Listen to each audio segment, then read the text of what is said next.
no Andrew Lang, but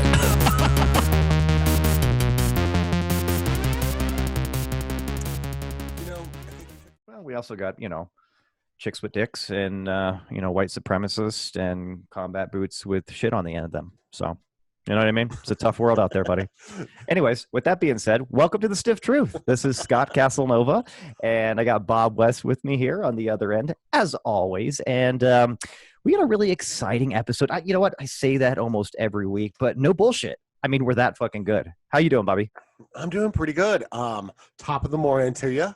We've got our coffee rolling. Things are going good. We've got some football going. It's a good day. Yes. Every day with football is a good day. And as I mentioned before, every day without hemorrhoids is a damn good day too. So I know that's out of context, but I'll just leave it there. How was your week, man? Pretty good? Yeah, it was pretty good. I can't complain. Fairly business as usual, I guess. Did manage to squeeze in a COVID haircut, so that's good. Props to my favorite stiffy and stylist, Shelly Jankowski. Yeah, I'm a little bit jealous about that. I've noticed that you've always gotten some nice fresh cuts during COVID, and I think I was just complaining last episode about that's not the case on this end of the table here. I've been shaving my head with buzzers. I'm getting it done. It looks okay for a couple of days, and then I start to look like a Q-tip. It's really depressing. You look great, by the way, Bobby. Really nice fresh cut. Loving it. Appreciate you. Yeah, you know it, 100%, man. Me? Oh, me? Oh, I'll tell you. I was switching to my notes because I was still on fantasy football, and I realized that's probably not the screen I need for the show. You start reading stats. You're like, so. No, I'll tell you, pretty decent week here on this end of the table too, man. Nothing crazy going on. I will say this just because it was exciting for me personally. My favorite band, Deftones, released their second single off the upcoming new album, which comes out next Friday. Pretty excited about it. Kind of made my day. Came out Thursday at 10 p.m. when Spotify had finally, by my IP address, let me listen to it. I was actually on the internet pretty pissed off watching people in Australia and other places already rave about it. And I was like, I can't feel it. I don't know what's going on. But that's fun stuff. But other than that, typical week, lots of work. Here we are, getting ready for some football, loving life. But we did have some sad things happen this week, Bobby. Let's just address it right out of the gate here. We did. We lost RBG. So Ruth Bader Ginsburg, I think she's the oldest justice, right? I believe she's the oldest justice. Passed a few days ago, a couple days ago. Yeah. I guess it was on Friday, right? I think so. Yeah. So we lost a women's rights warrior, an American icon, and c'est la vie. Supreme Court justices, it's a lifelong position. They get old, they die. It's just how it is. But I can't believe you chuckled right after that. But RBG is it feels a little bit different. She really was a powerhouse, a mighty mouse, right? Mm-hmm, she was a big woman in a small bag. Yeah, 100%, man. And it is sad. We're not going to get into it too much, but we need some time to give her some respect, her legacy, some respect. And I've seen a lot of people do that, but both you and I know there's some vultures out there politically that are already starting to look at this. The chum is in the water. Yeah. There's definitely some great white sharks dressed up as turtles that are taking advantage of this already. But anyways, just kind of switching gears a little bit here. I definitely want to talk a little bit more about some other political things that have been going on this last week. The town halls, both Trumpy, my good boy president, Donnie Trump, and former vice president, Mr. Joe Biden, both had some town halls. I thought they were pretty interesting. I'll definitely give you my perspective on what I thought overall about the platforms and I guess who hosted them and whatnot. Did you get a chance to see both of these, Bob?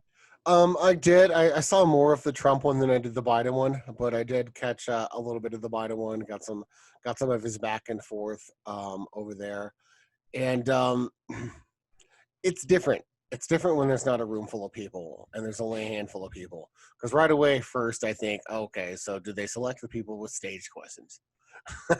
Are these specific people here for a reason to ask a specific questions? And I don't I don't know necessarily if they did that or not, or if they screened their questions. I would imagine, knowing politics and television, that they probably did.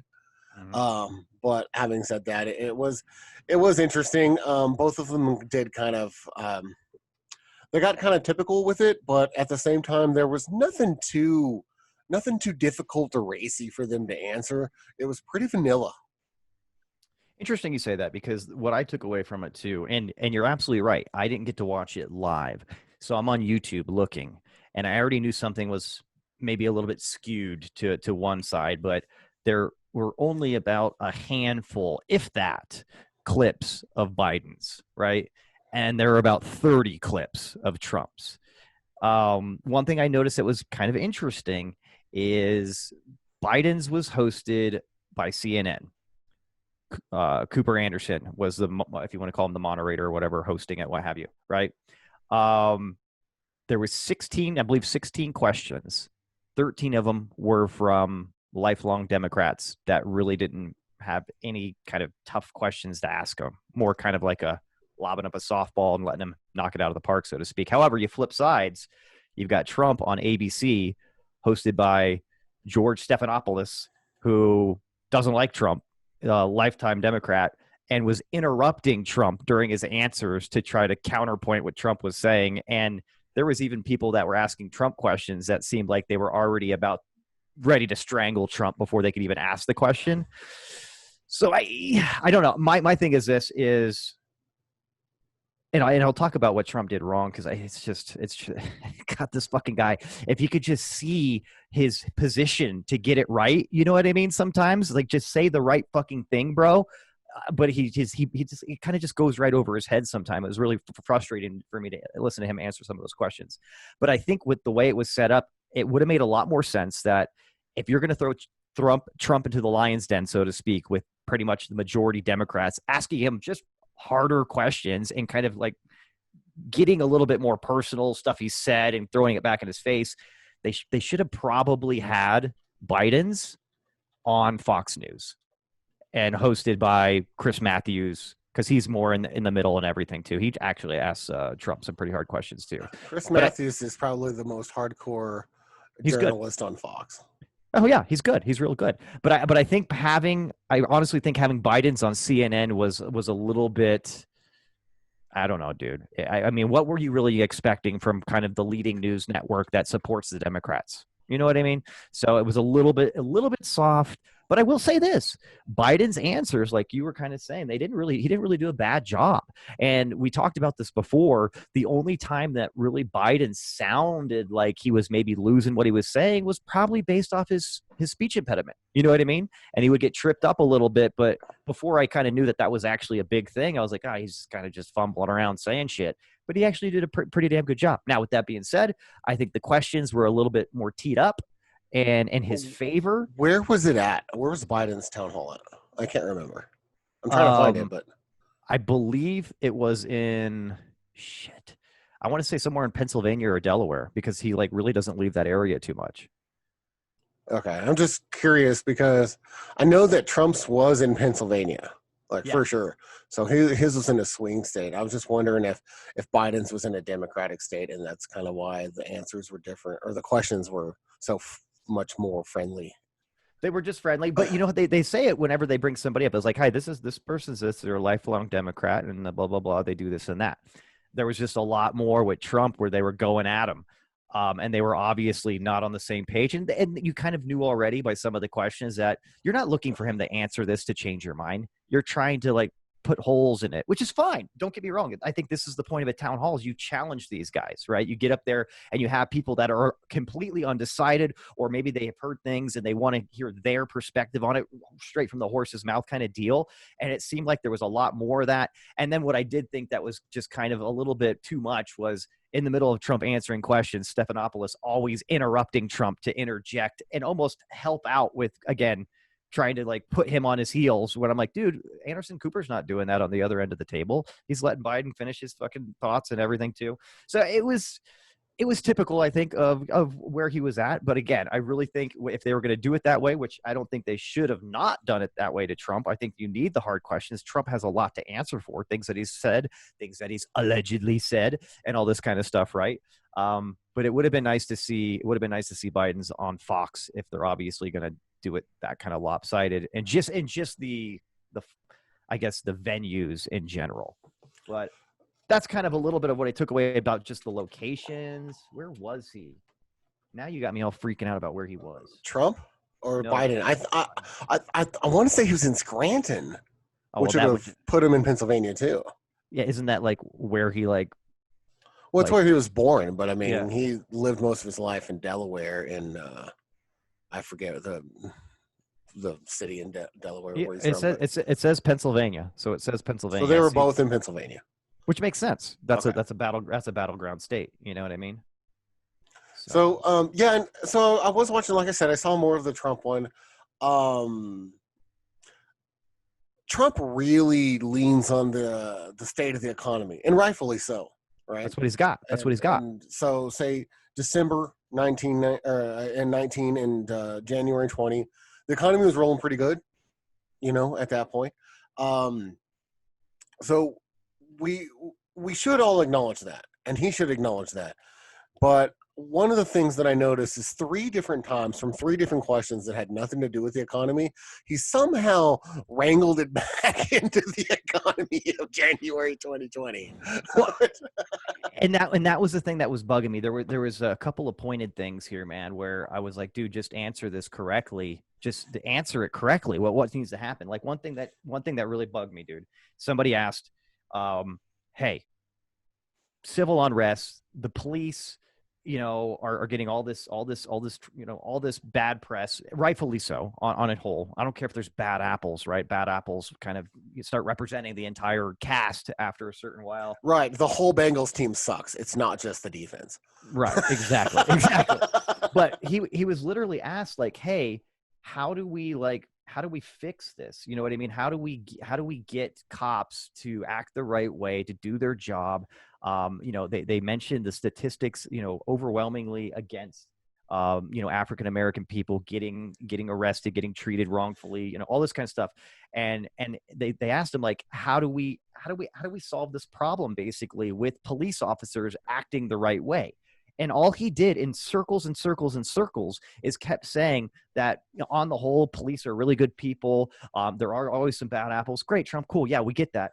And then he went on to keep saying that we need to give them back the power and the authority to deserve. He mentioned the guy that came up to a cop car, like, point blank and just shot 2 people in the cop car, and how that's horrible. Yeah. Which they haven't caught that guy. Yeah. Right. Yeah. It's a great example of people not respecting or knowing that there's not going to be very many repercussions or retribution if you do shit to police right now in certain areas, right? There's this kind of overwhelming, I could go shoot that fucking cop and maybe nothing's going to happen to me. I can pour water on his head and throw rocks at him, all this shit. I get what Trump was saying, but he never addressed the issue on how do we train police officers, or how do we vet police officers in a different way to where we don't have as many of these bad apple scenarios. What I wanted to hear Trump say is, hey, we need to put training programs in place, do much better vetting of our police officers, hold them fucking accountable when they do something wrong. None of this shit of hiding behind the police fucking, agency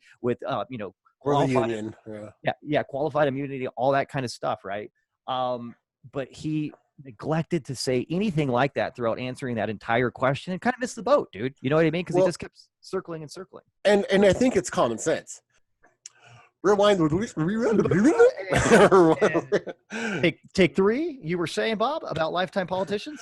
So, and we are not career politicians. We are not career lawmen. We are not, involved in that. And we were able to kind of look at the eyes of common sense and say, hey, if we were able to do these certain things, that would greatly improve, the policing environment, right? The staff, Sure. Who we have as police officers, all of that. So I think for Trump to go down and implement that, I think I know that he's afraid of alienating his law and order campaign and his officer base and whatever. But those officers know the same thing. Those officers want to get paid for their college degree and the extra effort that they put in. When the dude that got a GED and became a cop is right next to them, fucking robbing fucking money from crack whores when he arrests them, you know what I mean? They know they're there. They Yeah. see the bad cops, so they want this too. I don't think it's a big stretch for him. And then on Well, the other side, sorry, I'm still going. yeah, go. On the other side, Biden was asked a similar question, and he mentioned the same two things that you had brought up, right? Yeah. Vetting and training. Like, it's a common sense thing. I don't think it's a huge stretch for people to talk about it. And that's what bugged the shit out of me, dude. As I'm sitting there, I'm like, Trump, you know how you should answer this, but then I'm thinking to myself, mate, no, I don't think he does, dude. He just keeps saying like, well, people overwhelmingly want more cops on the street. We need law and order. I'm like, dude, you're saying a bunch of things, and they may sound really smart to you right now, but you're not addressing the question the fucking guy answered. It's how do we get people to treat people of color? How do we get cops, higher quality cops, basically at the end of the day, right? We just talked about it. That's exactly how you answer it. The other thing that really bugged me too about Trump is there was a question from an African American guy saying, "Hey, that. Yeah, your slogan kind of rubs us the wrong way. We don't understand. Make America great again. How was America great for us? It's never been great for African Americans." And he makes the point, well, it's the best it ever was right before the pandemic. Rightfully so. That's a correct statement, meaning that the lowest unemployment, highest job rates, highest salary rates. That's cool, but that's not what the guy's fucking question was. Socioeconomically, it's Yeah. the best it's ever was, but that's comparing, that's a pretty low bar Yeah, compared to our history. You're absolutely right. And then he kept saying that to the point where the guy just sat down kind of annoyed and even kind of shook his head a little bit. He's like, basically, no, what I'm saying, dude, is that we're still having overwhelming numbers of black men and black families that are fatherless, that grow up in the ghetto, and these ghettos are horrible. That's never been great, Trump. How do you plan to make inner cities? Maybe the guy should have got more hardball with this question like I'm getting right now, but how do you plan on making inner cities better? In general, what are you going to do to narrow the gap here in income inequality and things like that? And he just kept saying the same thing. And I think he kept saying we've had the best rates for unemployment in history for African Americans, and not just African Americans but brown Americans. I love when they do that. Brown Americans. You're like, awesome, cool. What they should say brown and yellow, and it's like why are we color coding everybody now like that? But again, he just didn't address the question correctly. I mean, you really got to come up and say, hey, we got to address the family. We got to address why there's so many fatherless, black kids in these inner cities. We also have to address, obviously, income inequality and the job market too. But there was just more to a social program aspect of what this guy was looking for. You know what I mean? How do we fix the ghettos? How do we fix the ghettos that? And he specifically mentioned that too. The ghettos. Yeah. The ghettos have been around, and we haven't noticed any change. And this is through several administrations. Going back from Clinton, Bush, Obama, nothing has really changed that's noticeable in the ghettos. 100%. Any opportunity for growth or change. So he totally missed that fucking answer of that question. You know what I mean? And he stuck to his guns about that African Americans had it the best, and then the pandemic happened. Trump, you're right. The job thing and everything, all that creation I had going on, that was record numbers for African Americans. Let's face it, that was good. But like we're saying right now, people that are stuck in ghetto life, like the ghetto lifestyle in inner cities, if you roll back regulations on fucking coal and clean air and shit like that, and there's a million more coal mining jobs, how does that really directly affect people in the inner city? It doesn't. You know what I mean? There's other things, there are other variables that are going on that need to be addressed, and Trump completely failed to even acknowledge them with that question. And sorry to interrupt. Go ahead. No, you're fine. I was just going to say, and some of the answer, which has been terrible for the last 10, 15 years, has been gentrification.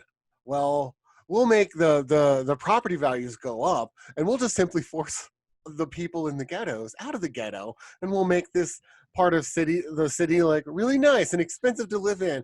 And it's like all you're now doing is shifting your problem somewhere else. Yeah, you're basically taking the geography of the ghetto, not the root of what causes the actual ghetto itself. And you're like, look, the ghetto's cleaned up now. Sure, 2 miles down the road, it's a shitstorm that used to be a nice area, but we cleaned up this area by forcing everybody out by raising property prices. And correct me if I'm wrong, but Harlem, I think, is a really good example of that. Harlem was once pretty run down. Brooklyn under Brooklyn Clinton too. and Bush, they started bringing up Harlem, and now Harlem's like you can't even afford to live in Harlem. Yeah, Brooklyn's the same way actually too. Brooklyn was really nice 50s and 60s, was horrible 70s and 80s, 90s pretty much. And now it's like a hipster's paradise where it's like, $1 million, $2 million little fucking one-bedroom apartments in Brooklyn and stuff. It's a really nice area. But again, what did that really do? Is it just force people to other areas? And you're just, I mean, you know what I mean? But it didn't address the issue. My point is like Trump got way harder questions. But Biden should have got the same kind of hard questions. That's one thing I have to point out again is I think that everything Trump was asked was, hey, yeah, you should answer this. And he missed the boat on some. The other one that I thought was interesting is like, and I don't agree necessarily with all the ins and outs of Obamacare. I'm going to say that right now, just so everybody's clear as day on where I stand there. I think there was a lot of holes in it. I actually took advantage of Obamacare when I needed to, and I ended up paying a fuckload more than I thought I should, and things were a little bit, crazy. Having that thing where you had to have the insurance or you were going to get penalized on your taxes, not a good idea. That sucks, especially for young families. Yeah, it sucked, bro. It really sucked bad. So there was definitely some imperfect kind of things about it, right? There was definitely some things that needed to be fixed. But Trump, again, when asked from a lady that had pre-existing conditions, I don't know if you saw that either, African-American lady, yep. that this one is the one that was almost yelling at him during the question. I was like, well, obviously she's very objective here, but she was passionate about it. Like, hey, you're literally trying to strike down the entire law of Obamacare. And what are you going to do about my pre-existing conditions? Now, what he said was the plan that we have, Obamacare, and he said the right thing here. Obamacare had a lot of problems with it. So I got rid of that mandatory, like needing to have it or getting penalized. That was cool. Good job, Trump. Great. But right now, you say you're going to replace it with something, and this is where Stephanopoulos jumped in and ganged up on Trump, which I was like, dude, let the lady ask her question. Yeah, the fact checks can come later, buddy. I know, but he kept doing that. And I was like, dude, okay, we get it. You don't like Trump. We get it. We really do. It's fantastic. High five, buddy. But at the end of the day, he kept saying, and this is something Stephanopoulos did have a good point on, is like, okay, so you've been in office for 3.5 years. Where is your health care? You told somebody a while ago to be 3 weeks away. You told them, 5 weeks away. You told them this. It's been 3.5 years. You keep saying that you're going to replace it with something better, but you have no plan. And Trump gave no details. Instead of he could have put Stephanopoulos on his toes and said, hey, look, here's my fucking plan, homie. Okay. I plan on doing this, and this, and this, and this, and this is how we're going to do all that. There's nothing there, bro. Yeah, so again, I don't think he has one. I think he's more focused on getting rid and stripping away Obamacare right now because it was something he didn't create. And he thinks that his base, which he's probably right, his base is going to applaud him for dismantling Obamacare completely because it represents something Obama did. Right. And that's something his base. And we know that's been a huge mission of his ever since he's been here. But you're right. I was going to touch on that too.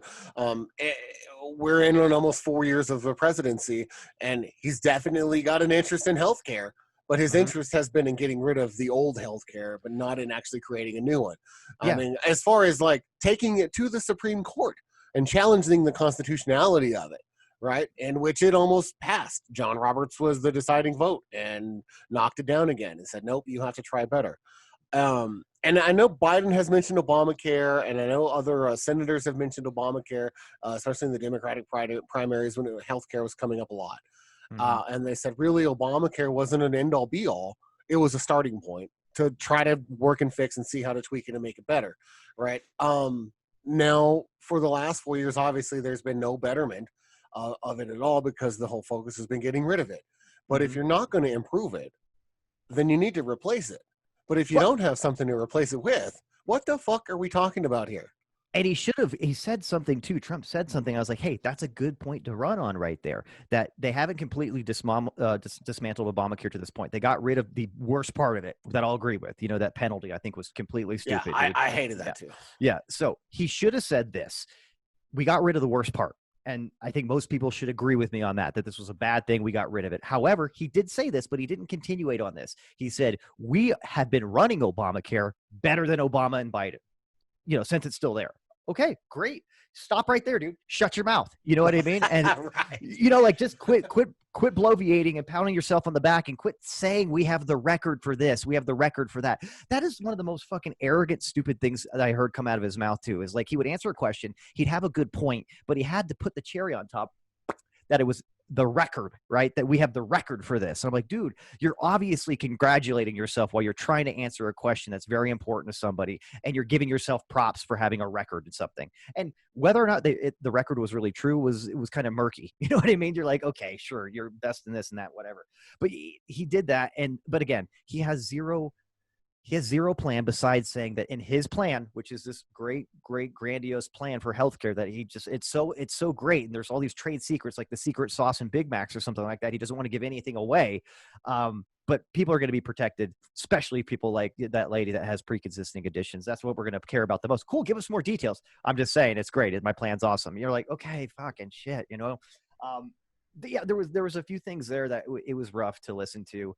But again, flipping back to Biden, dude, I really didn't hear any questions that weren't kind of already seemed very scripted. It seems like the people were chosen in his favor that asked him questions. Like there was one question that it was almost a half-assed attempt to be a combative question. It's like, hey, you have said that, Bernie Sanders, and this is during the primaries, that Bernie Sanders' stance on gun control was you didn't agree with him. However, you have mentioned now that he's changed his mind. Do you think he's gone far enough? I was like, what kind of fucking question is that, dude? That's a total softball question where it's like, hey, you've already acknowledged that he's changed to the better, but do you think he's doing good enough?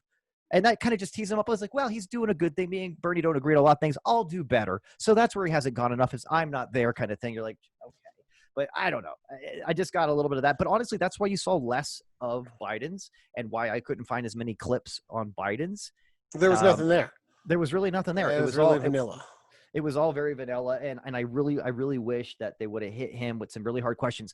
I really wish, because they did it to Trump. Hey, you are allegedly, by somebody that doesn't like you, quoted saying that these military guys that got injured, were suckers or losers or whatever. Trump said again and again during the town hall, I never said that. That's bullshit. I never fucking said that, right?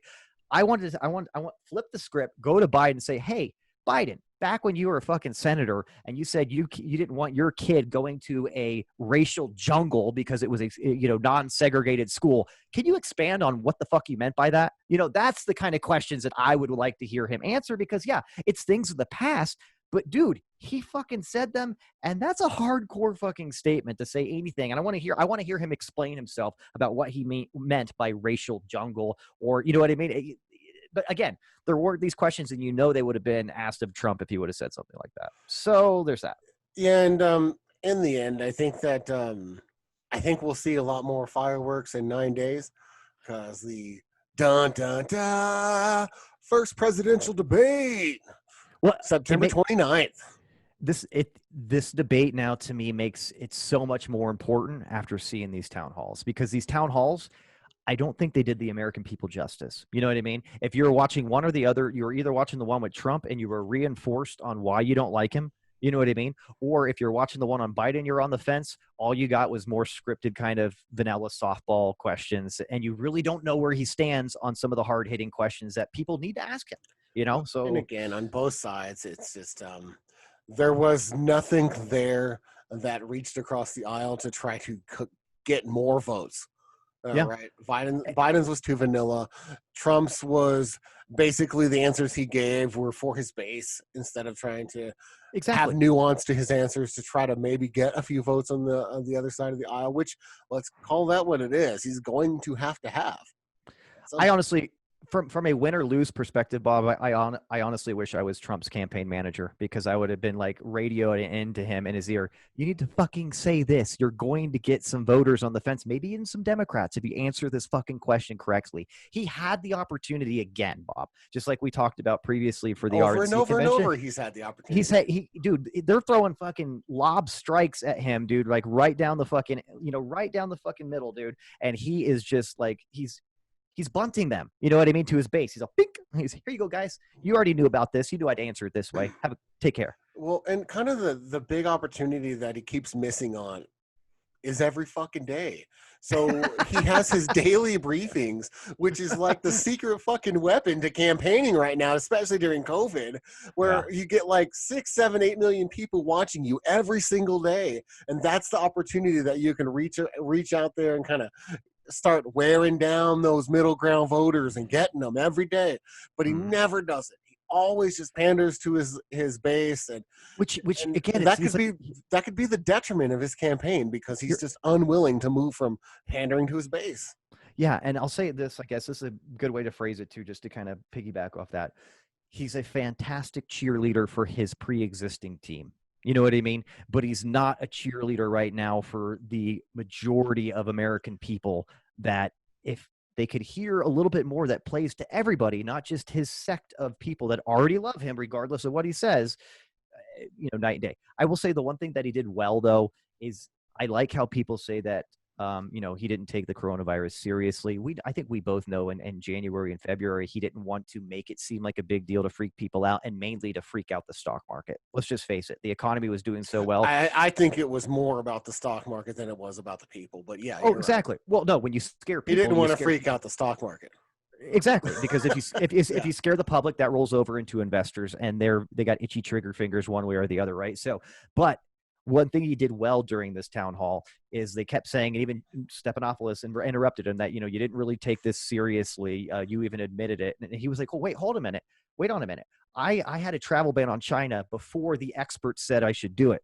Biden called me, as he didn't say this, but Biden called him xenophobic for putting a travel ban on China, which he actually acted quicker than a lot of people said he should have with a travel ban on China and Europe. So there's that end of the table too, where I think he did do a good job there saying, hey, no, I took this more seriously than anybody when it came down to let's protect the soil and the people here.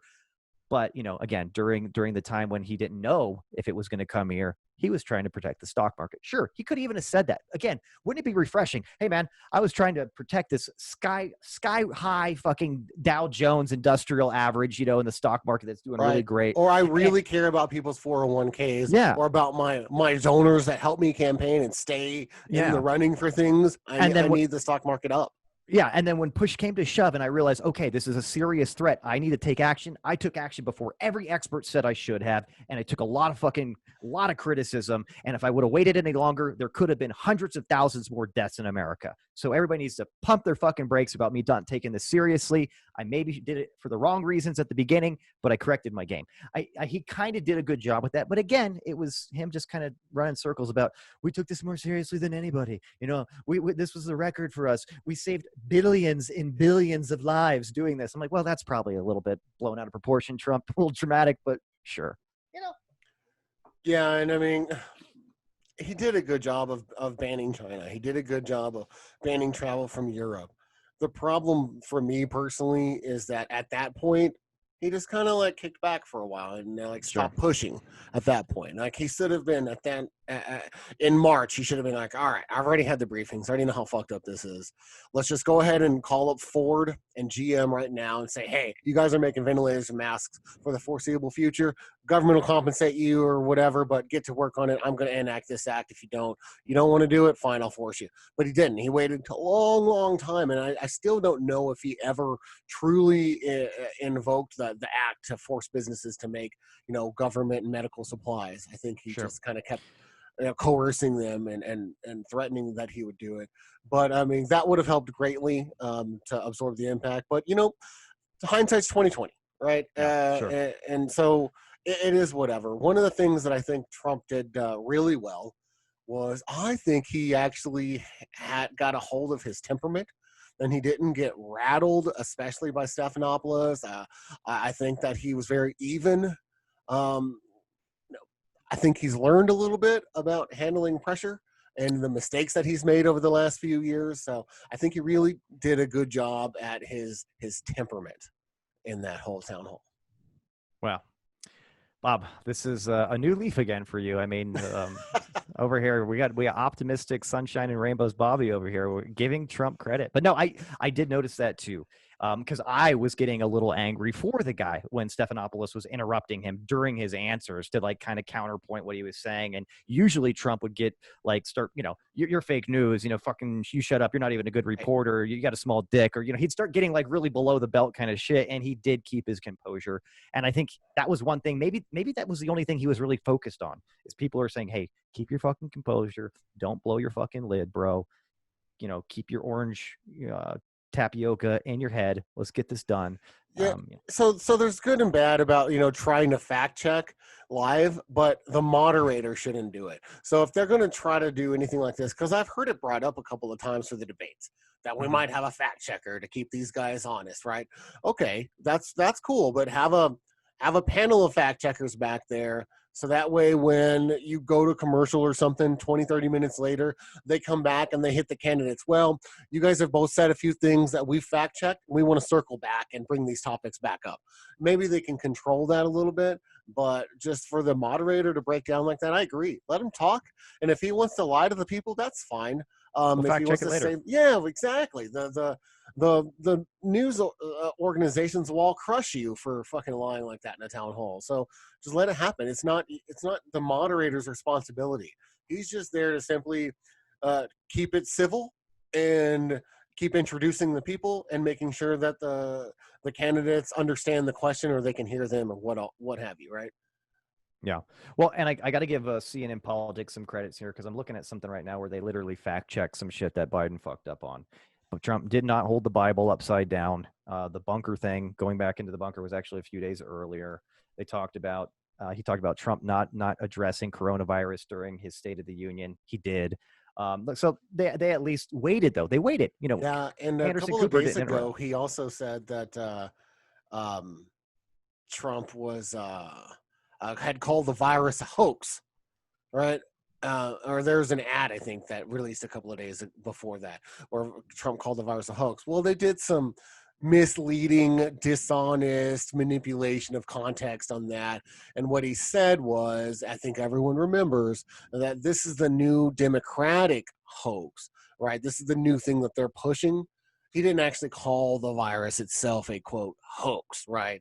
He Well, just said that again, the Democrats are jumping onto this, and this is their new hoax because the impeachment didn't work, the whatever and didn't the work, Russian probe didn't work, and all right? this stuff. All Yeah. of that stuff. And then he moved on and said, this is their new thing, right? So naturally, because the words hoax and virus came out, and within a couple of sentences of each other, Hollywood manipulation, and then we put out the ad, and that's just misleading and dishonest too. So he got called out for that ad too, and that was on all networks.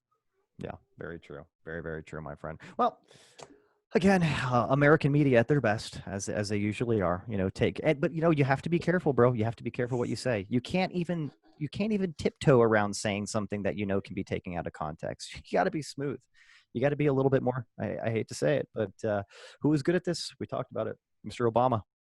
President Obama was very tactful with how he spoke, and it was very hard to take him out of context. Yeah, he always had that comeback around in mind when he spoke. Yeah, exactly. Knowing that this is how sneaky and silly the American media can be. Well, again, like you said, dude, I'm actually really excited now to see the debates. I want to see these guys completely go at it toe to toe, unscripted as possible.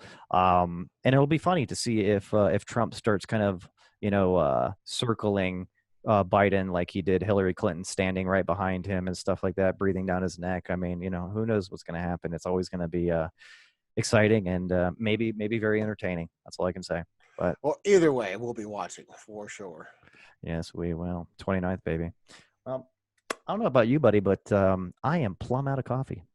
Yeah, my coffee's over too, in sad times, but that just means we can move on to this amazing stiff drink. Yes. Why don't we go lubricate? Yeah. Okay. All right. Here we go. Cheers, Scotty. Oh, cheers all the way. Cheers to your tits. Cheers for fears. Oh, it's a great band. Cheers for beers. Recline that thing all the way back. Pour yourself a nice little bottle of bubbly.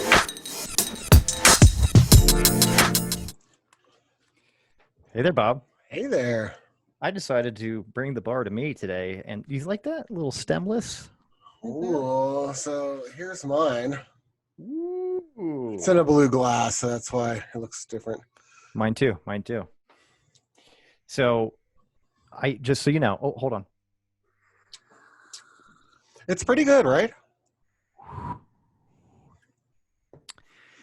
That does put a nice little twist on champagne there, telling everybody what are we doing here? What exactly we're doing here? We got some champagne. We've got I put about a shot of apple brandy in there, and just a dash of grenadine to give it that nice red color. And a cherry or two. No, I left out the cherries. Oh, I had to go for it. Oh, look at you, balls to the walls. I like that. Got a cherry in there. So if you guys are wondering, I don't know what this drink is called, but I can tell you that it was Marilyn Monroe. It was her favorite drink. So Down with a couple of barbiturates. So yeah, well, when you're drinking, it's like I could see this. It probably pills probably go down easy with this guy. Yeah, they Nice lubricate. little light drink to have while you're popping a couple of ludes. You know, I can see it though. I can see why. One, of course, very elegant person, very well-to-do, rubbing shoulders with some of the highest elites. I see why she probably had some, and I think they mentioned it too. Her go-to was Dom Perignon, right? Some Probably really, some $300 bottle of brandy. yeah, and I'm sure that was the case too. But you know, champagne by itself, not really going to push somebody to the limit like she was doing. You know what I mean? But you throw a shot of apple brandy in there, which has a really great flavor, a little splash of grenadine to give it a nice color, and you got quite a very, very tasty cocktail here.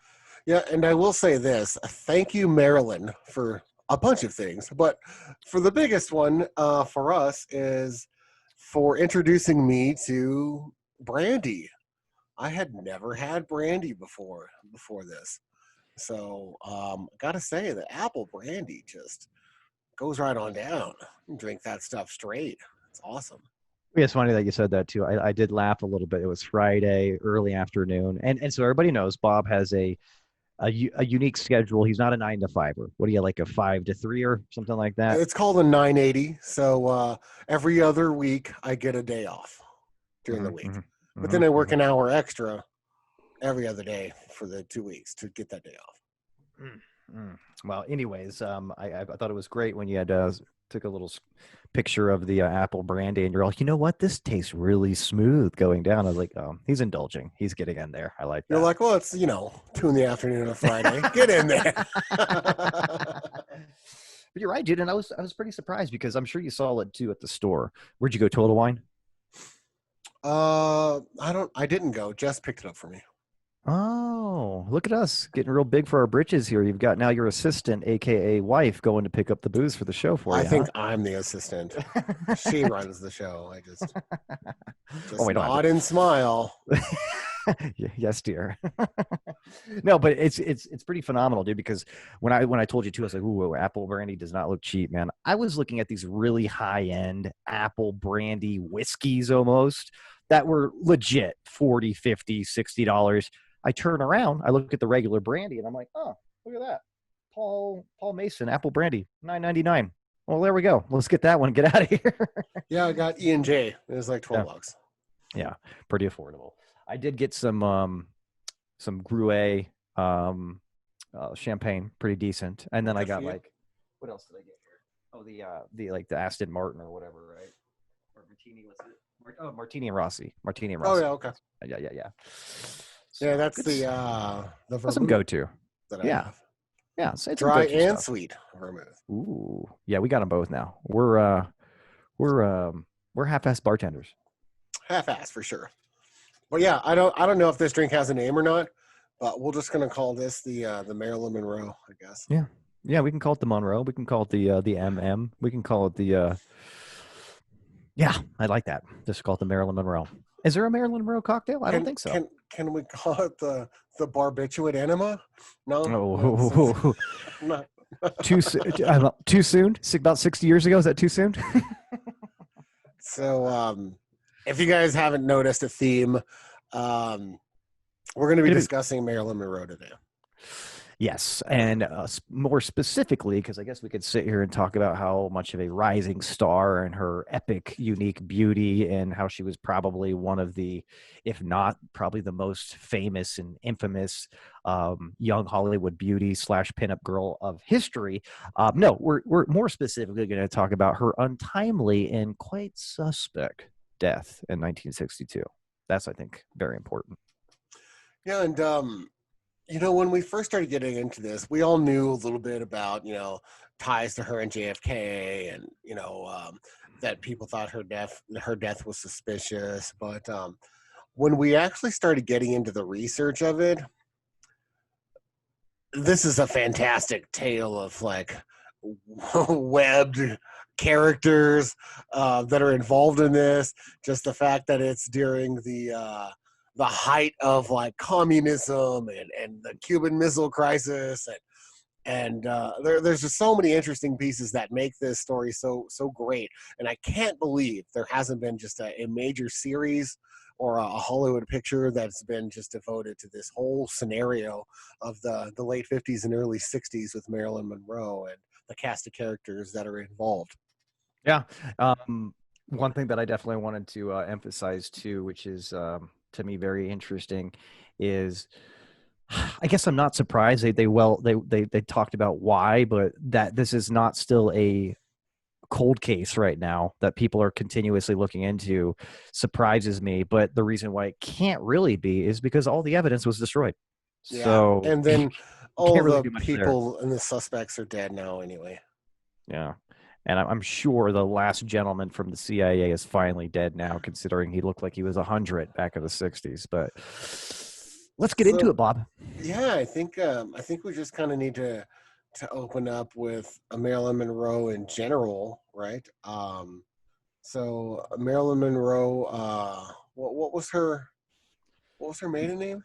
Norma Jean Mortensen, before she was picked up by her foster parents because her mother was committed at a very early age to a asylum. So it became after that Norma Jean Baker. Norma Jean Baker. That's right.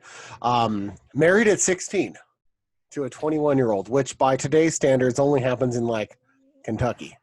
Correct. Yeah. This is very true. And I believe it was her next door neighbor too. It was, and it was a marriage of convenience, right? It was her foster parents were heading back to Ohio or somewhere. They're moving across country, and she didn't want to go because she was in California and she wanted to stay, and so she married her neighbor and shacked up with him for a couple of years. They ended up getting divorced, and she ended up getting into modeling and acting. And then really her first like real marriage was what, Joe DiMaggio? Joe DiMaggio. Yeah, absolutely. Famous baseball player, baby. The one and only Joe DiMaggio. That dude Mhm. had game.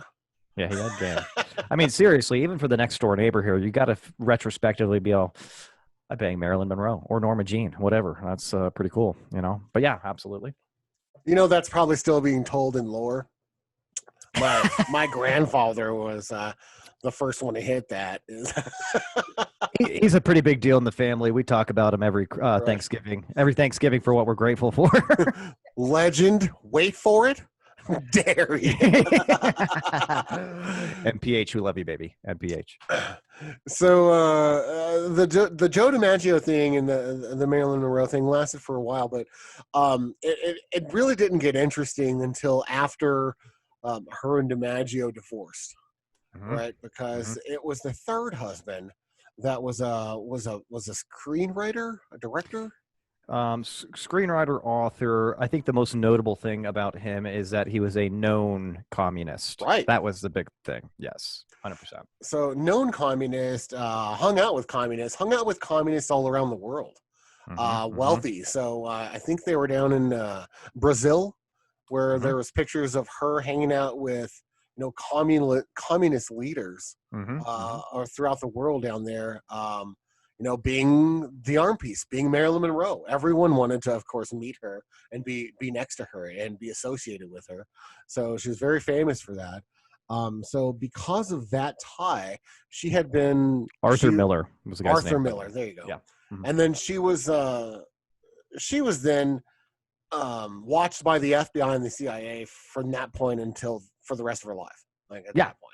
And one thing to highlight too, not only was she watched, she was severely watched in the sense that there was wiretapping going on in her house, people that she knew. I mean, she was now probably, we'll say, like a prime suspect number one in this time period, where anybody that was even remotely seen or alleged being around communist people were automatically enemies of the state. You know what I mean? Or needed to be watched because they could literally turn the tide or something like that. Yeah, and this was during McCarthyism, right? So Mm-hmm. this is during the whole people being blacklisted for being communist. Um, so she was on that list, but she couldn't. You can't blacklist Marilyn Monroe. She was too valuable of an asset. And she was in the limelight way too much at the time. I mean, she was definitely, like I was saying, she was the most popular thing going on in the 50s and early 60s, hands down. So interesting thing is, and I think she divorced Arthur Miller after that before she got involved and got intertwined into the Kennedy's life. Yes, I believe that's correct too, and which is kind of cool of her. She was pretty committed, pretty chill chick, dude. But she converted to Judaism for Arthur Miller because he was a Jew. She did. Shalom. Shalom. Shabbat shalom, shlama lama ding dong. I mean, that was pretty ballsy of her. But yeah, I think that kind of diluted, because here's the other thing too. Marilyn Monroe, God rest her soul, she seemed like one of the sweetest people. Beyond her problems with addiction and things like that.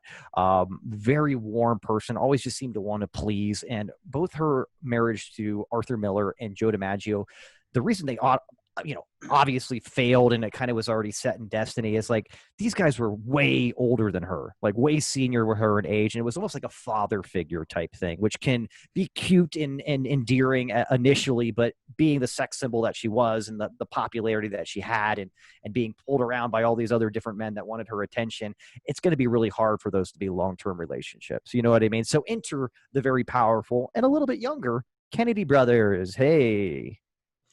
Yeah, so she allegedly had an affair with John Kennedy that got too much, publicity with them just interacting, and it was just too difficult. So then John actually introduced her to Bobby. Bobby! And so Bobby, in case you guys don't know your history, John F. Kennedy was obviously the president in 1960 to 1963. What Bobby happened Kennedy, to him after that? That doesn't seem like a full 4-year term. We'll get there. But Bobby Kennedy was actually the attorney general. So nepotism's not a Trump thing. This goes way back. Yeah. So Bobby Kennedy and John Kennedy, interesting thing. Their father was a bootlegger from the 20s. He had ties to the mob. He, was in the criminal life. Isn't it interesting how everybody comes from clean money? The Trumps, the Kennedys, you know what I mean? Just all really good-hearted Trump's men. grandfather started his business with a whorehouse. Pulled himself up by the bootstraps. So, sorry. So interesting thing is, it's been alleged that the Kennedy's father worked with the mafia in Chicago to help them win Illinois, which was huge at the time, right? Because rural America didn't have near as much impact on the elections as they do today. But in return for that, a couple years later, Bobby Kennedy turned around and started this whole initiative to go after organized crime. And specifically take down the gentleman that helped his brother get in office. And I don't even... Like Cardone or... His name is Sam Giancana. Giancana, there we go. Yeah, Sam Giancana. Probably the biggest mobster in Chicago at that time. And I don't even know if we can even say that much with a straight face allegedly helped him get in. I mean, there's documentation all over the place, including a book that really kind of underscores that John F. Kennedy won Illinois because of the mafia. So, I mean, I guess we can still say allegedly because it's not completely black and white, but it seems like there's overwhelming evidence that this was the case. But yeah, you're absolutely right. We had Bobby, which is pretty much, because the title of this guy's book, meaning Giancana's son and god nephew or something like that wrote the book. It was called Double Crossed. You know what I mean? And it was literally going directly at the Kennedys, like, hey, we literally helped your brother get the most power position in America, and you turn around and try to take us down out of the illegitimate business that we have, but yet still the one that gave you and your family I mean, what they pretty much put him into like that, cemented them into American royalty with this step, wouldn't you say? Yeah, and also a little bit of an interesting thing that further ties Gincana to um, to John F. Kennedy was he was hired by the CIA during the Kennedy administration to assassinate Fidel Castro. You know, I think this is really interesting. Fidel's not a dumb guy. I love this. It's like, you know how they tried to do it is like, and it was Jim Angleton. This is a very pivotal guy. This is the guy in the CIA specifically that commissioned Giancana and his family to put the hit out on Fidel Castro. And they went about it not a bad way. Let's food poison. Let's poison his food. Now, the funny thing about Fidel Castro being a very paranoid dictator that knew people were out to get him is he would have prisoners of war taste test every single piece of food that was brought into him, which I thought was horrible. They're like, this looks great. Here, try this out, American prisoner of war. I drop dead. That's no good for me. Bring me another plate of something else. So that didn't go over very well because, hey, let's face it, when you know you're doing a bad thing and you're a bad guy, and you do cover your bases not to be eliminated like that, pretty smart move by Mr. Fidel. So just got to throw that out there because I thought that was interesting. So that is interesting, and that's not the only person that the mob was commissioned to assassinate from the CIA. It's widely thought that he's the very same person that was commissioned by the CIA to assassinate Marilyn Monroe. Now, I know before you start putting your tinfoil hats on, let's tell the whole story about it. yeah, let's pump it up here a little bit because now why the fuck would the CIA want to off somebody that just had sexual relations with a couple of Kennedys, Bob? That's where it really starts getting interesting. And here's where we start circling back to other conspiracies that we've talked about, which I thought was very, very peculiar, to say the least. I wasn't expecting this to come up, but we talked about this before. Marilyn, good-looking girl. She's got a lot of pull. JFK may have dropped his guard a little bit. Same thing with Bobby when they were doing a little pillow talk, maybe a little after-sex cigarettes going on, right? And apparently, allegedly, I guess we could say, that John F. Kennedy had mentioned some things that were very top secret and classified to Marilyn Monroe, notably hinting at the realization and reality of UFOs, which I thought was pretty interesting. Specifically, they go right to talking about Roswell, which, you know. Yeah, and also it is known that he definitely divulged information to her. Because, and part of the some documents released by the FBI several years, I think in 1984. Hey, Freedom of Information Act, we got to love that thing, dude. That gives us so much gold, huh? Every time I hear that, we always hear the best shit come out after they say it. So the FBI actually flagged something Marilyn Monroe had said on the phone to the president, and that was, how did the nuclear bomb test go? And they had just done a top secret nuclear bomb test. I want to say it was in Nevada. Yeah, it was a hydrogen bomb too, which again, this is some pretty hush-hush things we'll say in the height of the Cold War, right? So, my goodness. There's definitely information being exchanged there. But she was also political. So I think there was fear there that her communist ties and her political beliefs would transfer over to the Kennedys and start, the country down a path that the CIA really wasn't down for. Some of the cast of characters that we need to keep in mind is Herbert Hoover at this time did run the FBI. So as he's, prancing around in his 90, he's trying to with his nice pumps on and everything. Yeah, he looked good. Right, cursing Bobby Kennedy for being his liberal boss. Yeah. And then of course Jimmy Hoffa too. Let's not forget about the head of the Teamsters too. Yep, Jimmy Hoffa was involved in this mix.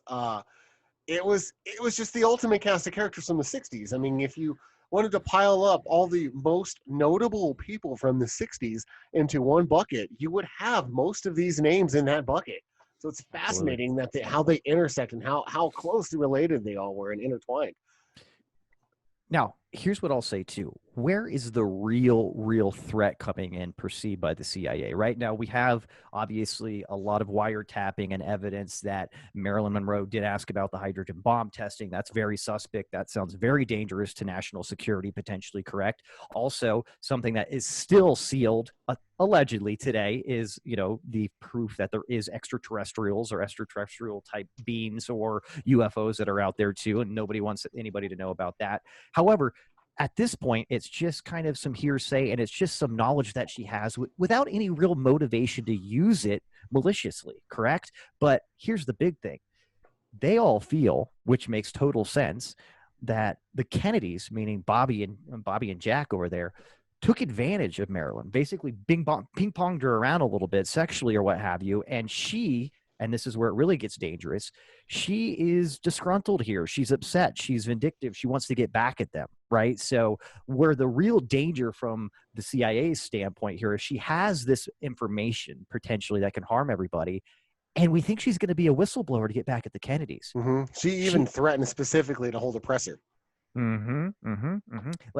Like I mean, I think she did that very, very soon before she died, like very, very soon. So that's where the real danger comes in, perceived by the CIA and other government officials, is like, okay, now this lady, she knows way too much, and we think she's going to sing like a canary. We got to get rid of her, right?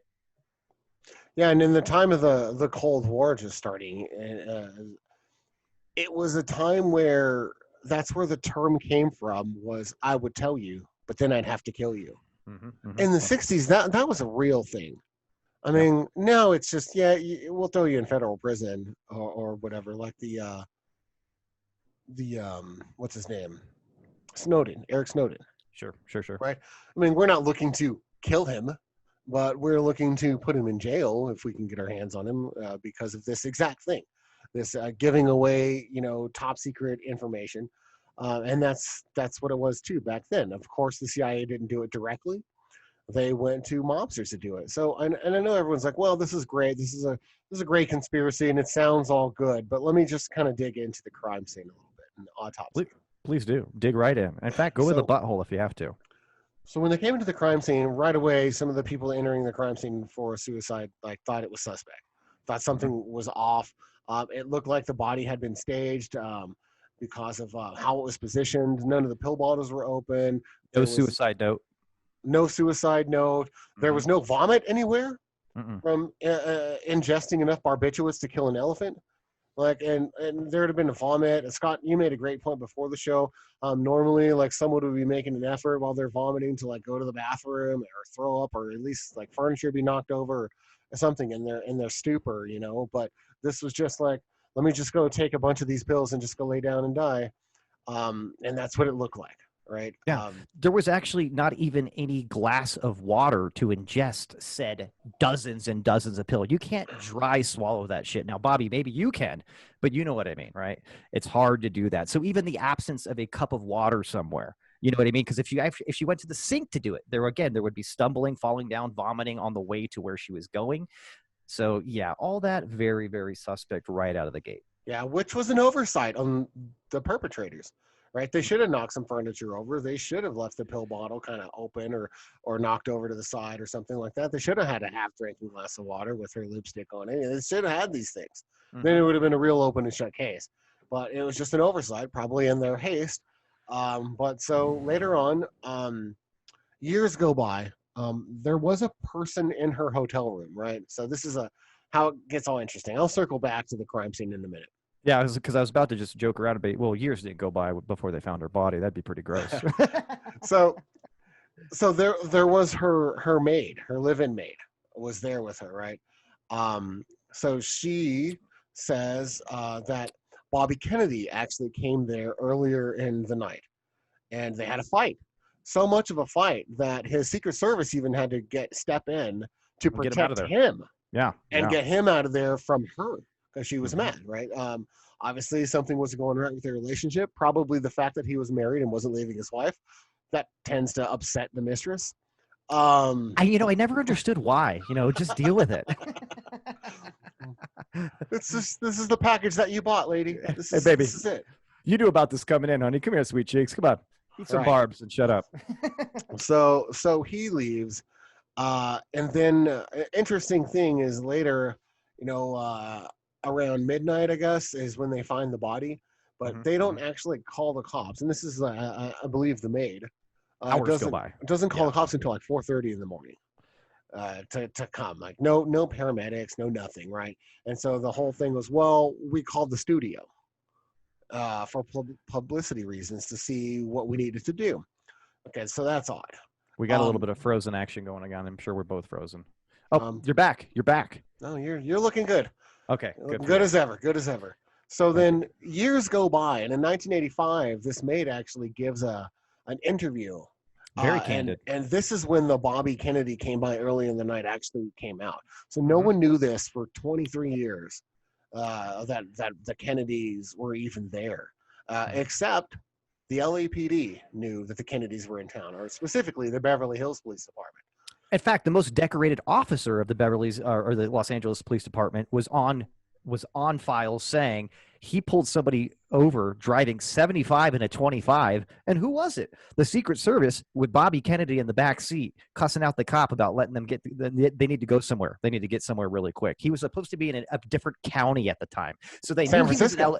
Yeah, they knew he was in LA, but they had no idea until 1980 when you get the witness account from the maid that he was actually at Marilyn Monroe's apartment. Okay, so now that we know that kind of scenario, we can further explain the crime scene. So circling back to the crime scene, when the autopsy was done, they found 0 signs of barbiturates in her throat, in her mouth, in her stomach, nothing. Except she had a colon, a large intestine, that had been discolored and turned purple. Yes. So there was thought that, well, maybe she ingested them through an enema, and that would explain everything. That would explain how she was able to take so much, because she wouldn't have been able to take that much. She would have died long before she got that amount in her. But if it was an enema and you put it all in at once, okay, I understand that. But years later, Giancana actually, Hey, yeah, get in there.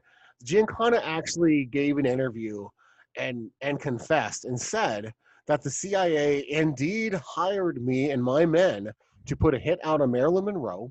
We Mhm. went to her house, we duct taped her mouth, and we put barbiturates up her butt and killed her. And we tried to pin it on Bobby Kennedy. But Yeah. Bobby Kennedy got out of town before the body was found. And why would they want to do that? Because he gave him that slap in the face and tried to go after him after they helped his brother get in office. So again, there was motive there, right? The other thing, just to carry on with that too, is there is no way when they were doing the autopsy that the toxicity levels of those barbiturates, even the manufacturer of the drug chimed in on this. There is no possible human way that level of toxicity could be in her body by ingesting the pills orally. She would have thrown them up, you know what I mean, with that amount. So that bodes to, again, was the gangster telling the truth by they shot it up her ass with an enema? Yeah, that's probably the only other logical thing. There's no puncture wounds or anything like that, you know what I mean? And it was impossible for her to ingest that amount without basically laying out flat on the floor dead before she got to that level of toxicity. Right. So obviously we know that in 1963, Kennedy was murdered. Right. We know that in. Hold on, ready? Back and to the left. So when was Bobbity? When was 1968? Yeah, 1968, I believe. 68. So Bobby was gotten rid of in 68, right? So Giancana was actually murdered in 1975, multiple gunshot wounds. So all of the pieces to this puzzle seemingly have been wrapped up over the next decade or so after her death. Even the mobster that was contracted to kill, especially Jimmy Hoffa too in 1975, and they've never found his body. Right. So very interesting that it happens. I'm super glad that we just kind of stumbled across this topic. I had no idea that it was like this. I just always thought, well, she was with the Kennedy, and then Sounds she suspect. Sure. Yeah, right. I never knew it was so in depth.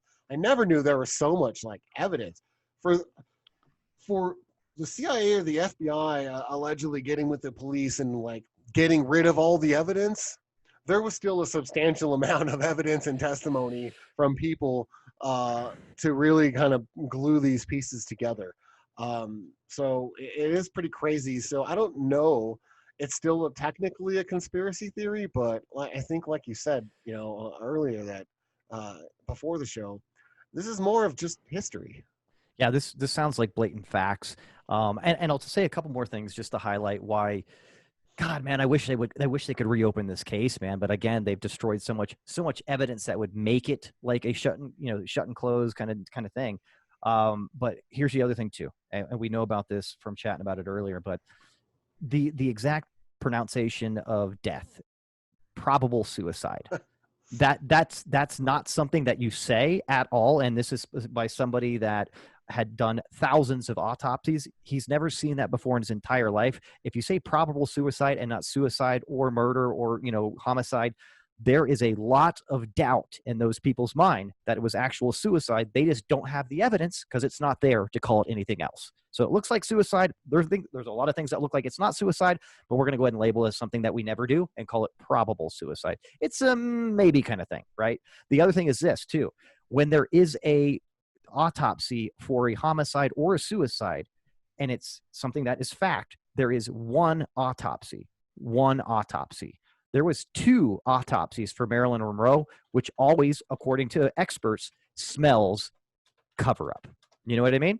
If you need to have a conflicting autopsy and 2 autopsies, something is wrong there. So those are the other 2 glaring things that, man, there is so much to this saying that it's obviously not an open and closed suicide. But unfortunately, the CIA, FBI, other people involved, they did a damn good job getting rid of the evidence that could pin this on somebody specifically. So it is what it is, man. What are you going to do? Well, I feel better for having found out about it. Had no idea, and I look forward to digging into other conspiracies in the 60s. I think we've got more there to uncover. Little Bobby, did you little tee up some foreshadowing? Huh? What's going on here? Little to be continued. I don't know, man. I don't know, man. About the Bay of Pigs. We may talk about Jack. I don't know. There's more. There's more there. Maybe we might talk about Hoffa. We have no idea. Whatever happened to his body? We just might. I don't know, but it's holding some building foundation up for years now. And he's got a really thick skull too, because that thing is solid as a rock. Very good, man. Well, that was a good one. I think I had I've said this before in different contexts, but this is one that I had a lot of fun with because I went in it just like you were saying, thinking, there might not be a lot of legs to this one. You know what I mean? Well, Marilyn's legs, choice. But all seriousness, I really just thought this was kind of a wishy-washy kind of conspiracy tinfoil hat. She had intertwinings with the Kennedys. Maybe they had something. Yeah, maybe they had something to do with this. Maybe they didn't. Maybe, and again with the barbiturates up the ass, very smart because she's documented of having hardcore drug problems near the end of her career. The last movie she did, Misfits, they could barely even work with her because she was sitting in her trailer, passed out. They'd have to give her something to wake her up, like constant drug roller coaster. So she obviously had problems. She was drinking these lovely cocktails, swallowing back pills of different colors. Yeah, so that's it made sense to kind of make that the way that she went out because people already knew that she had these issues. But man, I had no idea this one had so much legs, bro. And I like we both said, Stiff Truth says this is not really a conspiracy. It's the only conspiracy here is who did it, like legitimately who covered it up. You know what I mean? Like who's responsible for the cover up and why? That's what I want to know. Yeah, and I know that it's the CIA that gets a lot of blame, but I wouldn't doubt it at all if the FBI were working together with them on that because Hoover had a lot to gain by Bobby Kennedy getting framed for that. Mm-hmm. And since that didn't work out, well, we had to go to plan B and have them both assassinated by gunpoint. It still worked. It's worked out for them, right? Very effective. It's always effective to shoot somebody point blank range. Yeah, and then even beyond that, Bobby Kennedy got killed with a .22. How shameful. I know, really. You know what I mean? Stuff. I wouldn't be surprised if it was pink. You know what I mean? Had a little ivory handle, just icing on the cake. Came out of a women's purse. It was a clutch. So, Well, what do you say we move on here? We've got one more topic we want to discuss here, Bob. well, I One think that's we near and dear. we do. And I want to talk about the decline of education in the United States. Or other put this way, I'll put it this way: how we're getting dumber and dumber, like a big bag of rocks, on a whole, generally speaking. Yeah. Yeah. So I mean, there's a couple of bits to this, right? Back in the '60s, we had near the best education in the world. We were on Top top to of the bottom. world. Oh yeah, Right. we were the bee's knees, the tits, baby. An interesting thing happened in the '60s, though. We rolled out the Department of Education. Bum bum bum. So, I mean, I'm not saying, I'm just saying. It could be a correlation to that. It could be just a coinky dink. But it seems like once we federalized our education, it was harder to maintain. And I will say something here real quick. I think we both know where we stand on this. There's some good-hearted government programs out there, but the government taking the reins federally on education, I think, has proven to be a miss. And the more money that we pump into this, the worse things seem to get on a whole for the American education system. And here's the other thing, dude. We've talked about it time and time again. It kind of goes back to the free market and states having the right to do what they want and everything. But where is literally the motivation for the federal education system to go above and beyond? Who are they competing against? You know what I mean? There's zero motivation. It's just another money suck, departmentally and budget-wise, Yeah. for them. I'm sure that it's a spot for them to trim money at. Mm-hmm, mm-hmm. So I believe that the state should be in charge of their own education. I just do. Say it again, Bob. Say it again, Bob. The states should be in charge of their own educational systems. Yes, yes, yes. I do think that perhaps because not every state has a fair shake. Like, for instance, Mississippi always struggles fiscally. I knew you were going to say Mississippi. New Mexico always struggles fiscally. So there's some other Florida. states that maybe Florida there's does an too. opportunity there for supplemental government assistance to be divvied out to those states that are having a harder time, because they don't have as much GDP going on in their states. So yeah, maybe then that's where the government help comes in for states that are struggling. But other than that, I mean, the majority of states won't struggle doing their own education, and they never did before. So I don't see why they would now. But then again, like you said, and the states that are pushing hard, because typically it's a conservative viewpoint lately that about vouchers, about privatization of education and for-profit schools and all of that. And we all know the free market and how things, benefit from competition. So maybe there's definitely, something to be looked at there. Excuse me. But those states that wanted to do that, more power to you. Go do it. Do it. If you why can do does it, anyone do else it. care? Yeah, honestly, and here's the other thing too. Just to kind of compare, on a whole, why are private schools usually leaps and bounds better than public schools? I'm just going to say that right now. They're competing with other private schools, and they're also competing with the public schools too. But there's a reason. And they're also fighting for people's tuition. What do you do when you fight for tuition, dude? You step up your fucking game, whether it be athletics, whether it be fucking curriculum, and it just combination of both is probably going to make you the most well-rounded school that's sought after, that people actually want to come to. There's none of that with a lot of public education. Yeah, and I would also argue that the more private schools you have in your state, the more money you can allocate to the public schools that are left. Yeah, and the more the public schools are going to fight to compete with them too, if they can. And if it's the best and the brightest public schools that are going to stick around, I'm totally okay with schools shutting down because nobody wants to go there because the education sucks there. You know what I mean? That's fine with me. I don't want schools just for the sake of being schools. We can have a bunch of shitty schools, but what does that do for anybody? It kind of pumps out kids that we're pumping out right now. So yeah, and we shouldn't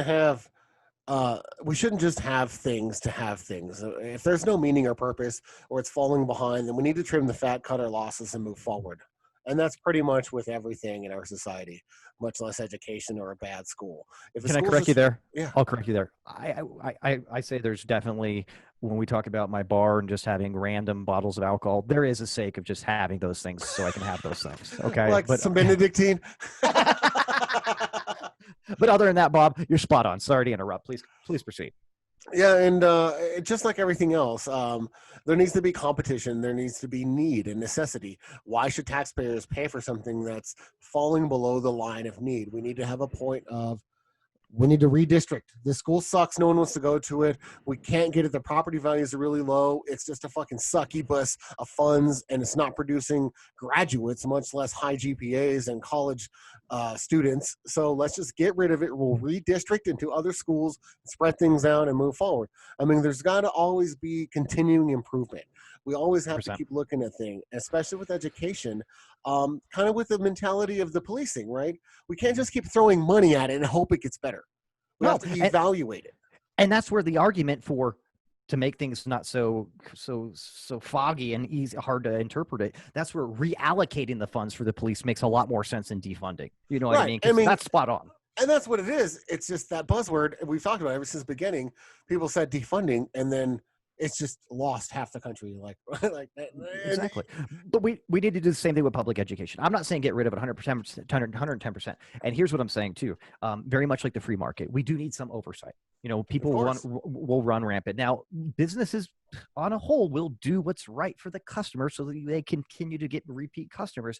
But there's still that slice, a little bit of slice of people that are going to be, immoral, unethical about it. I and say those admins that take advantage and try to embezzle and steal and manipulate.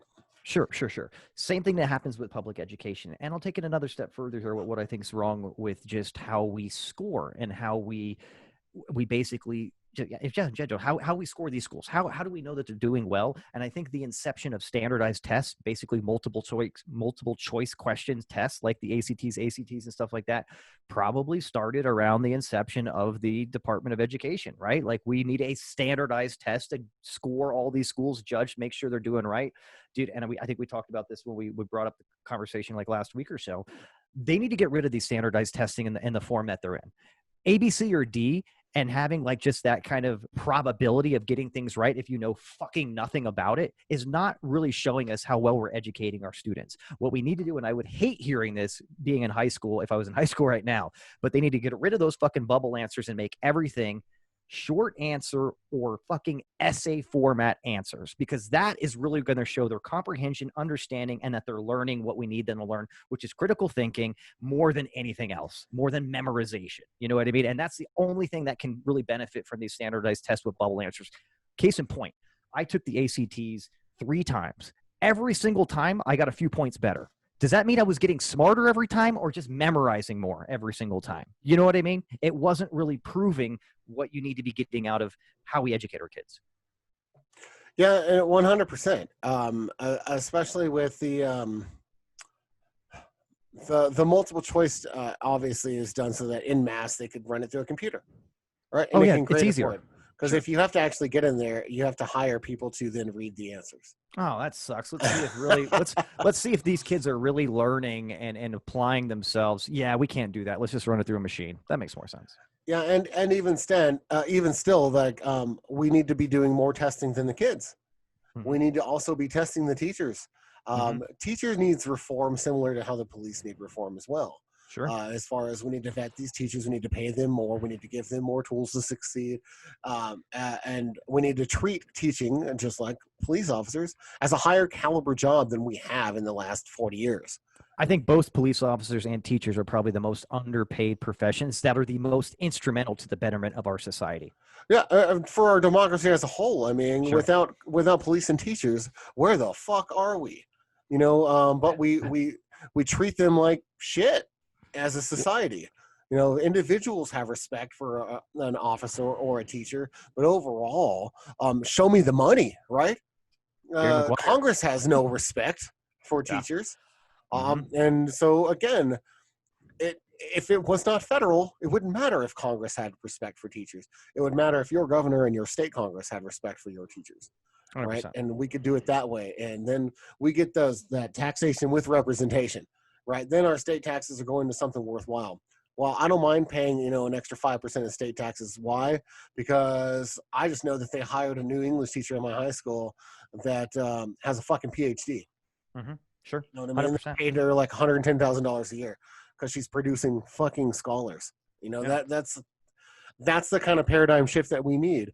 And I think we could get there, but I just think that people don't take it seriously because it's a federal issue. Yeah, sure. It would be much more close to the vest for people if it were a state issue and everyone was concerned about their own state. Go ahead. Sorry, You okay? I lost my train of thought.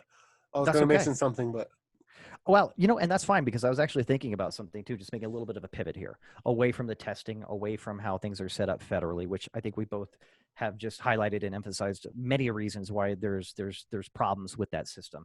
Here's the other thing I was thinking about the other day, dude. And it's a struggle for me because my daughter's in first grade now, right? And I was looking at some of her homework that her teacher had graded whatever you want to call it at first grade.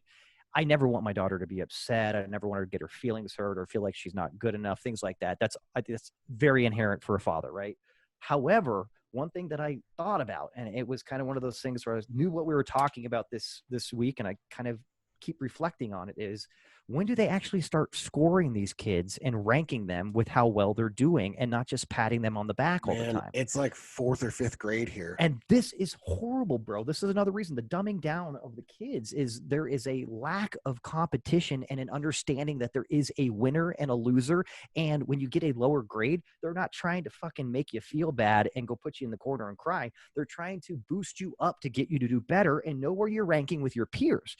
So I get it. They get smiley faces, they get stars, they get check marks, all this shit. But I struggle with this because, again, I don't want my daughter to feel upset or whatever, but it's that everybody's a winner kind of mentality that they started in the 90s, right? Every kid that played softball or fucking soccer or football got a fucking participation trophy. There was no understanding that they weren't doing that good. They didn't practice harder than the other guy that That's won what the I game. get after a good session with the wife. Gives me a participation trophy. I think there's definitely some warrant to that aspect of it. Good for you, Bobby. I would along those lines, Scott, I would also say that nobody wants their kids to feel bad, but that risk reward thing, you have to risk feeling bad to get the reward of getting an A against something that was fucking hard that you had to work for and turn your grade around and really learn and master the concept. And then you get that feeling of achievement that you get from getting an A. I think there's something to be said for that too. We can't deprive our kids from that. Yeah. And when you get an A from the wife, that's when you put in some good work. You got sweat pouring off the top of your brow. You know what I mean? You really did good. But no, you put yourself in each grades on the curve, so well, on average, I guess you're kind of up there. I could go a couple of different ways with the curve thing, but I'll just she grades on a left curve. You know what I mean? Depending how you slept the night before, it might be a little straighter. But no, interesting though. If you look at both of those kids in that scenario, right? Like what you just said here, the kid that studied his fucking ass off to get that A, right? But he gets a fucking check mark. And the kid that just fucking fumbled around, did really nothing, but knows that there's not going to be any negative repercussions for not doing a really hard, just good job, right? They go in there, they get the same check mark. Knowing that kid put on all that fucking effort and he literally got the same score as the kid that did nothing, where is that child's motivation to go above and beyond? And where is his validation that he's doing the right thing by studying hard moving forward? It's not there. And on the flip side, the kid that didn't do a fucking thing and got the same grade as the kid that tried hard, where's their motivation to actually try moving forward? Well, I would also say that in the participation spirit and the checkmark spirit, where's the metrics that you can identify kids that need to excel and are excelling at a faster pace to keep pushing them beyond and put them in the gifted program? And those are the kids that are in line for, Ivy League schools or whatever. How are we identifying the Doogie Housers, right? We're not. Or how are we just giving the above average kids a chance to be great? Again, it's because it's federal. Everything fucking federal sucks. So yeah, they go the efficient route instead of the correct route. Yeah, it's about fiscal. It's about a fiscal budget thing. It's not about an efficiency thing because there's no one really there to hold federal programs accountable. I mean, who's going to hold them accountable? Fucking senators. Get the fuck out of here. So the states will do a much better job of that because they really won't get reelected. People will pay attention to their state. Especially if their kid's school is suffering or their kids at school, they'll be like, all right, whose district am I? I'm voting for this. I'm getting this asshole out of here. You know what I mean? That's just kind of how it'll go. And the more we align to states' rights with education, I think the more prosperous we'll be, and the more the higher results will be achieved on a national level from the combined effort. Except 100%. us in Mississippi. Yeah. Us meaning New Mexico. Yeah, not Colorado, guys. Don't even worry about that. We're doing Colorado's okay. better.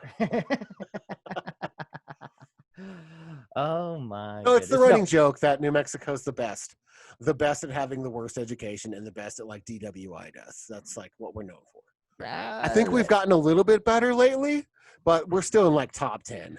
Well, you guys also got the best, I think, in orange barrels, right? I mean, the lowest infrastructure, the worst infrastructure in the country too, roads, things like that. Yeah. Oh yeah, dude. I have some orange barrels on my closest major road. They're just sitting there on the sidewalk. They usually do. I mean, there's usually not workers around them. They just put the barrels up for the perception that things are being done with your tax dollars. They're like, this project's being done by tax dollars. And I was like, putting barrels on the sidewalk? That's going to cost a couple $1 million? Well, I love those signs too. It's like, be careful. Your mommy and daddy are at work here. I was like, my mom's an orange barrel? That's really rude. Right? My mom's that shovel that got left out? Weird. Hey, Mom. No wonder I haven't heard from you in years. Oh, God. I didn't know you were an inanimate object, but goodness. Yeah, that's the thing, dude. We wonder why we keep tanking on world education rankings by what our output is, right? By what our output is. This is one of the big reasons, bro. Well, and beyond our normal K-12 education, which is pretty much all we've been talking about, I'd like to move on to higher education. Our higher education. Oh, yeah, good for you. Get in there. Our higher education numbers are falling. So for the last 60, 80 years, we've been the gem of the world for college. We'd have the best scholars coming from all over the world to come here to get their graduate's degree, their doctorates, whatever. They're coming from India, China, you name it. They're coming here to get their stuff. That's happening a lot less, especially in Europe. A lot of countries in Europe offer free higher education as long as you maintain a certain GPA. Sure. Right, so you can go there and get your master's, your PhD, or whatever, as long as you're getting like a 3.2 or whatever you're getting. Well, we can't do that. We don't have the tax dollars to do that, and I know I'm saying that from a anti-tax perspective, but we literally can't just turn on free education right now. Well, no, because our system just isn't designed that way. Exactly. It would take a lot of effort to get there. But what I'm pointing out is that our schools are becoming less desirable. Like people don't want to come out here and go to Baylor to go to medical when they can go to Eastern Belarus University for free. And honestly, the degrees out here are starting to get tarnished. So they're every few years.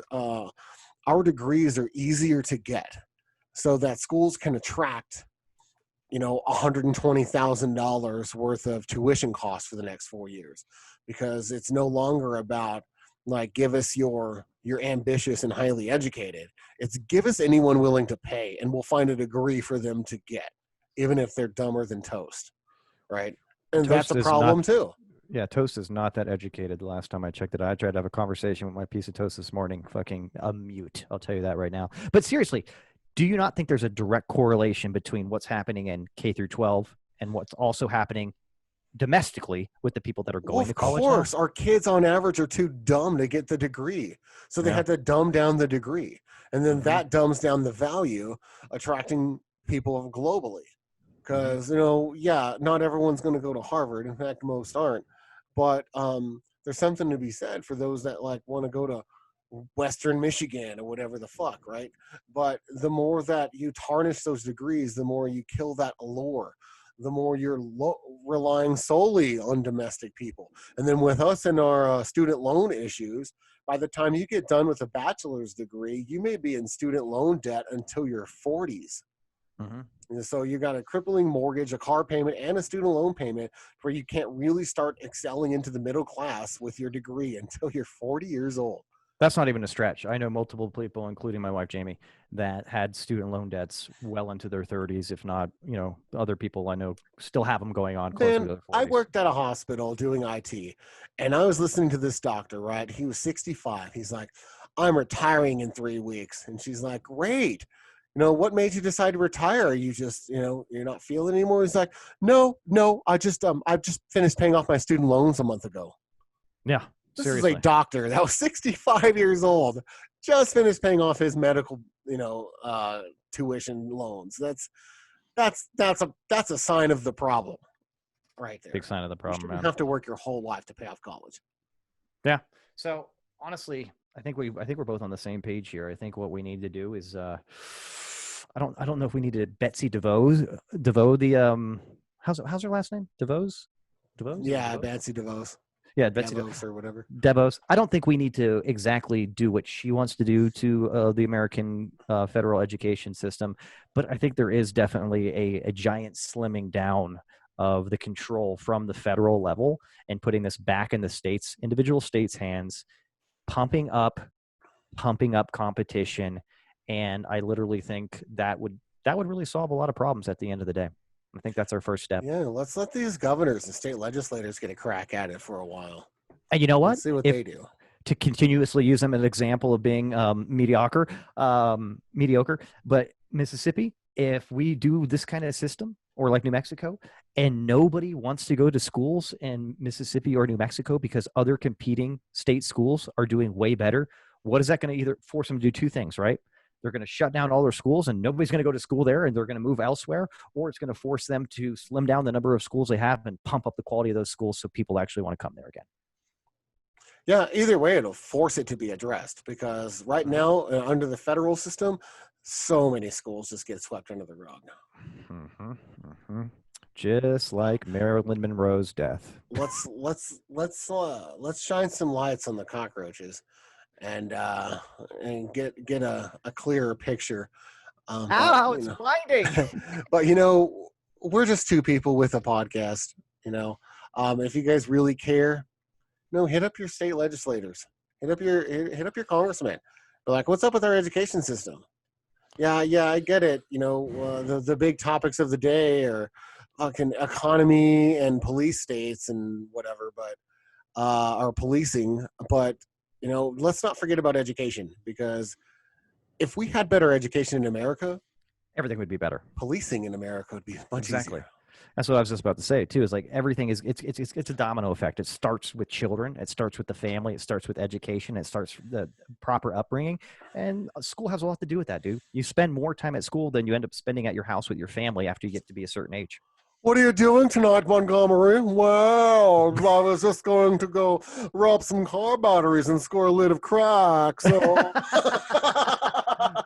Yeah, you hardly hear that kind of that diction, that kind of diction. Yeah.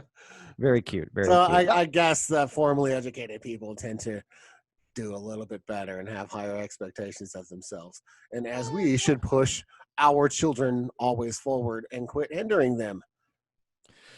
100%, Bob. And because you know why? It's all about the kids. It is always about the kids. I'm glad we can always agree on that point. We hate each other, but the drinks help. They do help. I'm glad that our doctors both prescribed this for us to continue our relationship. That's about all I've got. You've got a Skins game coming up in a few minutes. Oh yeah, when's your game? In the afternoon? I have no idea. I barely set my lineup. Here, let me see what's going on here, buddy. Because we can see after the show. Let's I don't even know what's going on, man. Let's cut the cord on this beast and get to our football.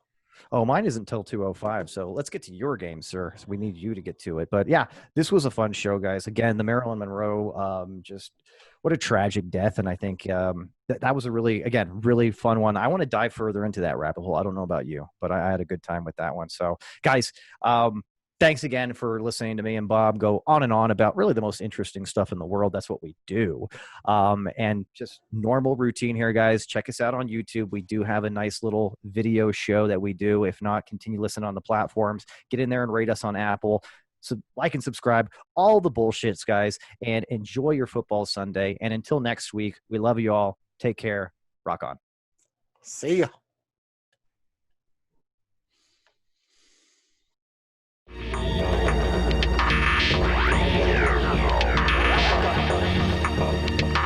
This is the truth.